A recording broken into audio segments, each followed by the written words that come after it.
Alright, welcome back to another game on Silox Gaming channel. I forgot my channel name. Oh man, I haven't casted in a long time. And I'm bringing to you a game of Supreme Commander. Just found this on the Replay Vault. This is from actually like last December, but just want to have my practice at replaying, at recasting and casting FAF, Forge Alliance Forever, which is a very different beast to the Company of Heroes casts I used to do. A lot more going on. I have no idea what this game would be like, but let's take a quick look. Up here in the north, Team 1, we have, let's see, we've got Superintendent at the back in the air position. We've got Finks here in orangey colour. Willow Wisp Psy in dark red. And that's it on Team 1. And Team 2, we have Too Low in the air position. Telemazer in dark blue, and Battleship Suki in Aeon magenta. So I'm really happy that these two teams have chosen to use similar colours so we can differentiate them a bit more easily. I've watched way too many games of Supreme Commander where people are sharing similar colours and you can't tell who's who, and it's just madness. So that makes it easy. And one of my motivations for getting back into casting lately has been I've been watching a lot of games of Forged Alliance. I really enjoy it, but I find a lot of the older games that I'm watching now, having gone through more of the recent ones, don't have the Supreme Scoreboard mod that I'm currently using, which gives you a breakdown of not just the mass income, engine income, but also the reclaim separate from. If I go reclaim, I can see the reclaim totals separate from the generated mass, for example, and I can see team totals. And it's been around for a long time now, but when you're watching replays like 5, 6, 7 years old, and they don't have this anymore. So yeah, and plus I find a lot of modern casters on Forge Alliance tend to have lots of really jerky movement on the mouse, which I really hate. So I try to keep it quite slow and controlled. Please give me feedback if you find even my mouse movements, apart from that erratic mess, a bit too much. I'd like to keep this a really smooth, easy to follow experience. This map from the map generator is probably not the easiest on the eyes. You can see in the mini map we've got like a blue colour showing this water that's a bit of a grey, and this dark red land is a bit hard on the eyes compared to these red players. But let's see how we go. Got a few scout planes buzzing around so far, and a transport from Too Low moving up towards the top. Where's that going to drop? It's probably going for one of these positions here, maybe. I'm thinking. Yeah, he's going to drop soon. Don't know. This is an interesting map. Lots of ocean for people to get some navy going, and you can get right up into the back corner here and start bombarding people with cruisers, or in the bottom as well. And yet a wide open area for land. I didn't see much in the way of terrain features that really block things. Small ridge there, otherwise wide open. Alright. So Too Low did drop further north than I expected. There's not a lot of mass points, but if you can claim the mass on this portion of the map, then that would give him a commanding amount of resources. Bit of harassment from this land scout. Oh, two land scouts duking it out in a roar to reinforce. Nice use of the hover capabilities on the Aeon units from Vinx. So it's good to see. We've got a first frigate making its way over now. What else is happening? Ooh, an early bomber. Too Low as well. They get shot down pretty quickly. Didn't see if they had any kills. It's a little bit too slow for that. Early game we can see that Team 1 is pulling ahead with an extra 8 mass per second income. And on the reclaim, oh, teams are dead even. That's interesting. There's not, let me do a quick check. There's not a lot of reclaim. There's a few spots around here, some debris there, at the back. So let's go back to generated income. A couple of upgrades already. Gun and speed. Fink's talking to Superintendent, checking out where he's going. Tier 2 on Will-O-Wisp side. I really like Tier 2 upgrades on Seraphim because you can still get your gun and regen upgrades pretty easily. Whereas with other commanders it's a bit of a sacrifice on your damage upgrades. So let's see. With Telemaze's gun upgrade, it would be quite threatening. 2 lows up in the front as well, just getting some reclaim. Ping here, some units sitting idle, engineers not doing anything, they're going to be looking to fall prey to these strikers. And 2 low has fortified this area a bit with some factories, so he's doing quite well to cut off Team 1 from basically this part of the map at least. And he's pretty much in control of these mass points if he can get engineers out to them. It looks like Team 1 have given up already. They're just like, GG, we've lost too much map. Yeah, not gonna lie, I think not pushing forward with a transport and engineers really hit them. They could have contested this area, but they didn't. And it'd just be uphill fighting from this point. Let's see if they play it out further, or they're just gonna call it.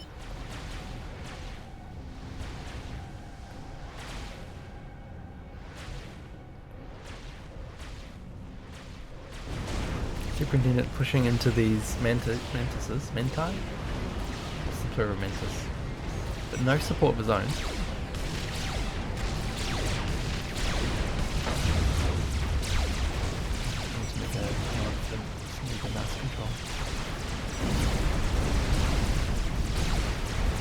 Picking off that line of mantises really easily. But I've given up some micro. Superintendent's pretty close to giving up, it seems like, in the chat. But sad to see. Too low ripping into those units pretty comfortably. With supporting units from Telemazer. So it doesn't look like we're going to see a Telemazer at this point. Team 2 pulling away now, like a good 20 per second mass income. See, if Superintendent could see what I could see, he could realise that they haven't really capitalised on this early map control, and their mass differential was not that big. They could still push in with some units, maybe get the commander overcharging these factories, get some Zoes or some what are the Cybran artillery called, but you could push out these factories and then you'd really have a good chance to contest all these mass points. But you can see he's not even trying to push forward with these mantises. Unfortunate. And Fink's the high. I didn't talk about ratings at all, but Fink's and Willow are very highly rated. Superintendent lagging far behind. Maybe that's why he's just like, oh, give up now. He doesn't recognize how they can turn around. Got a little turtle happening in the middle. Willow desperately trying to get some DPS up, but it's not going to manage that. No gun upgrade on his com, you can't really push out DPS without placements. Does have a PV here that he can perhaps start to pull back to, but yeah, the swing units come in. Willow trouble. Any other reinforcing units? Well, Superintendent has an army here he could bring down, but there's no communication in the camp, and we're falling apart. Superintendent's common here, but none of these commanders have any sort of weapon upgrade. Willow is extremely vulnerable right now. Under 2,000 points. Fine, see the black pallet now. 600. Oh, 300, 200. One more overcharge. gonna escape. It's out of range. Well, I think he's deploying a PD Brave, but needed actually if he wants to keep the commanders from Team 2 to push forward. And these units not getting involved at all with this skirmish, that's unfortunate. Team 2 are going to retain control of this mess farm. It's a good 3,000 mess sitting there now. Superintendent needs to pull back, he's taking a beating. I think pull back in time with the other guys. Now Willows still hasn't really healed up enough. Okay, to give up the chase. What's Battleship Suki been doing this time? His commander's in the water, building up a nice naval factory, and he's actually winning water as well. Got frigate in the middle of these naval factories. We'll probably lose this immediate engagement, but he's got the initiative. Yeah, these guys just don't have units. No one's producing units, looks like. Thanks, scores out the GG.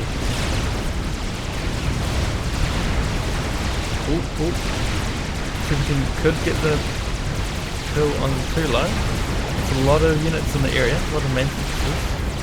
Manti.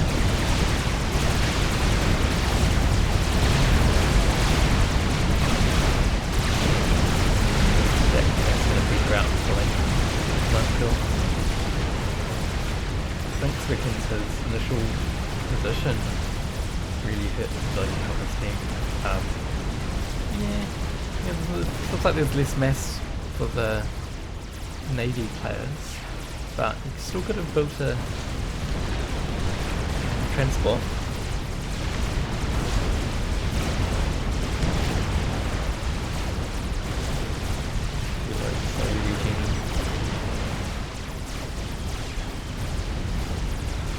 Yeah, that points out that he wasn't really pushing forward to capitalize on this mess field. These mess points. Interesting.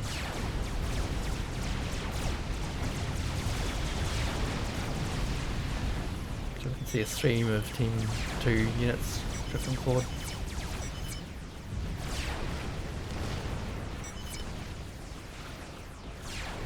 Interesting. I wonder if Superintendent just gave up because someone else called it GG.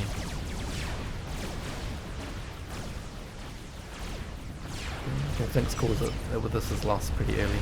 Maybe Superintendent, looking to the more highly rated players for leadership, felt discouraged from that and gave up himself. Interesting. Morale broken! Good Samsung. Okay.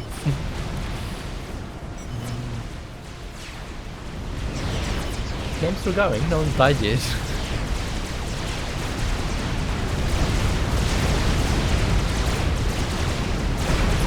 Kind of suiciding. Oh,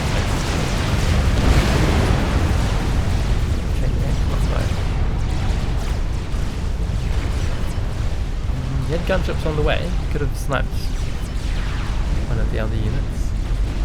I'm guessing full share is on, there it is, transfer control. Transfer. And the gunships swarm in on Telemate. But not soon enough to stop dying.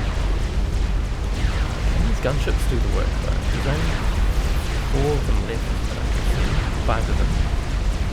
Telemazer's getting hit pretty hard. Yeah, he's dead. It's a nice reverse scalp. Too low. Pretty exposed, doesn't have much anti-air around him. If they could build more gunships, they could possibly, although could possibly swoop in for the kill, but it'd be hard to micro across 3 fronts now, basically. Dealing with Navy in the mid, land in the middle, and then army just been sitting here for a while, too low, not really moving.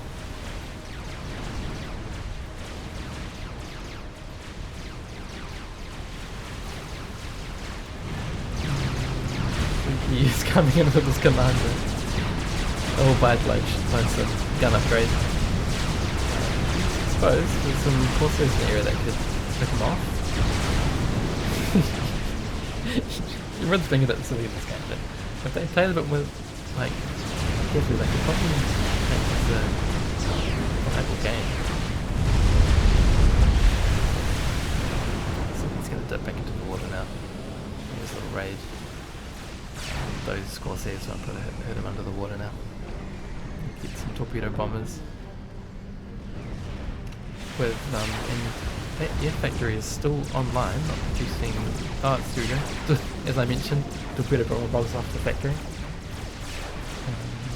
No air cover in the area. Tier 1 bombers coming into Mitsuki, but Corsairs plus torpedo bombers, skimmers, could really put the hurt on Tsuki. And there's no micro at all from too low. He's just left his units idle so long.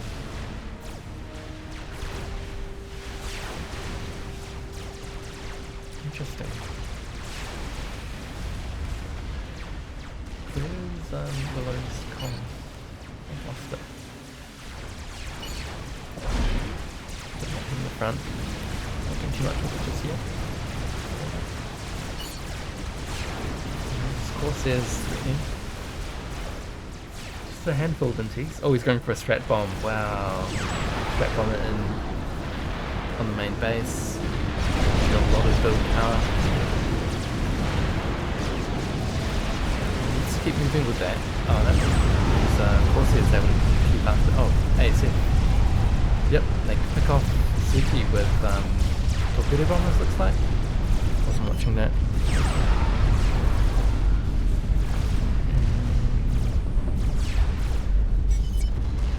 What's gonna happen next? Where is too low? He's hiding in this pond here. And all of a sudden, Team 2 is still leading the eco by like a good 60 mass. Let's see what they can do with it. But it's hard to micro across 3 people's bases. Different factions, different units. You've got to cover the air game, the land game. Maybe still a factor. It's got like naval factories here to produce units from. But it looks like he's been found. This spy plane is detected too low in the water. And in comes the torpedo bomber. It's going to pick him off and probably.